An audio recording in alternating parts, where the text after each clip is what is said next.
বাংলার উৎসব বলতেই আমাদের প্রথমেই মাথায় আসে দুর্গাপুজোর কথা।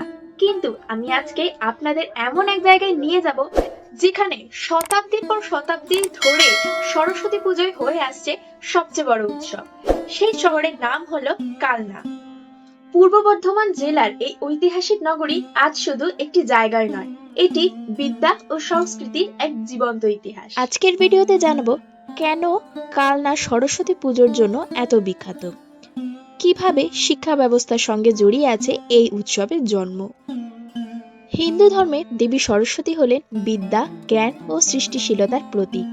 পুরাণ অনুযায়ী সৃষ্টির দেবতা ব্রহ্মাই প্রথম দেবী সরস্বতীর আরাধনা করেন।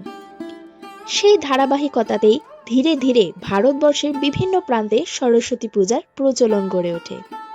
কিন্তু বাংলার বুকে এমন এক জায়গা আছে যেখানে এই পূজা শুধু ধর্মীয় আচার নয়, এটি হয়ে উঠেছে সমাজ ও শিক্ষার অঙ্গ। আর সেই জায়গাটি হলো কালনা। আজ থেকে প্রায় ৩০০ বছর আগে কালনা ছিল একটি গুরুত্বপূর্ণ শিক্ষানগরী। এই শহর ও তার আশেপাশের এলাকায় গড়ে উঠেছিল অসংখ্য টোল ও চতুষ্পাঠী। এখানে পড়ানো হতো সংস্কৃত, ন্যায়শাস্ত্র, ব্যাকরণ, দর্শন ও ধর্মতত্ত্ব। 1835 সালে ব্রিটিশ শিক্ষাবিদ উইলিয়াম অ্যাডাম তার রিপোর্টে উল্লেখ করেন, তৎকালীন বর্ধমান জেলায় প্রায় 200টি চতুষ্পাঠীর মধ্যে 50টিরও বেশি ছিল কালনায়। এই একটি সংখ্যাই প্রমাণ করে কালনার একসময় বাংলা শিক্ষা মানচিত্রে কতটা গুরুত্বপূর্ণ ছিল। কালনায় একসময় বহু খ্যাতনামা পণ্ডিত ও শিক্ষাবিদ বসবাস করতেন, যাদের প্রতিষ্ঠিত টোল ও চতুষ্পাঠীগুলি দূর দূরান্ত থেকে ছাত্র আকর্ষণ করত। এর মধ্যে উল্লেখযোগ্য ছিল তারানাথ তর্কবাচস্পতি, অক্ষয় ভট্টাচার্য, সীতানাথ তর্কবাগীশ, রামনাথ তর্ক সিদ্ধান্তের মতো বেদান্তের চতুষ্পাঠী। এই শিক্ষা প্রতিষ্ঠানগুলিতেই নিয়মিতভাবে দেবী সরস্বতী পূজা অনুষ্ঠিত হতো।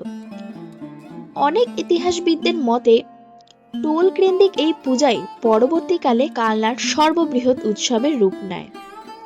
সেই সময়কার সরস্বতী পূজা আজকের মতো অত জৌলুসপূর্ণ ছিল না, কিন্তু ভক্তির গভীরতার কোনো কমতি ছিল না।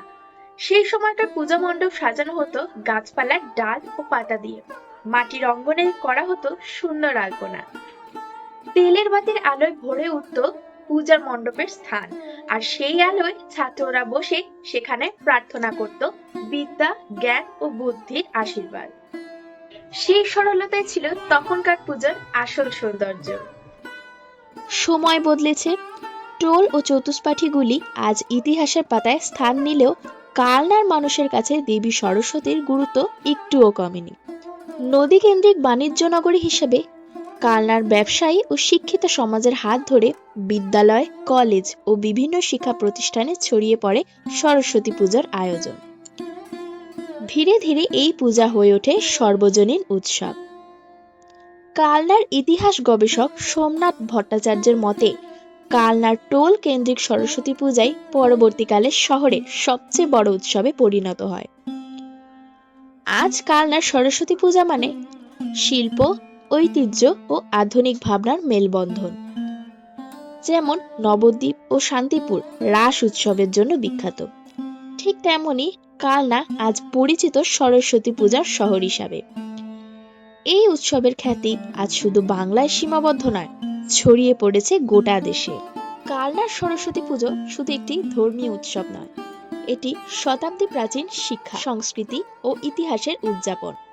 এই ইতিহাস আপনাদের কেমন লাগলো এবং কারা কারা সরস্বতী পুজোর সময় কালনা গেছেন অবশ্যই কিন্তু জানাবেন।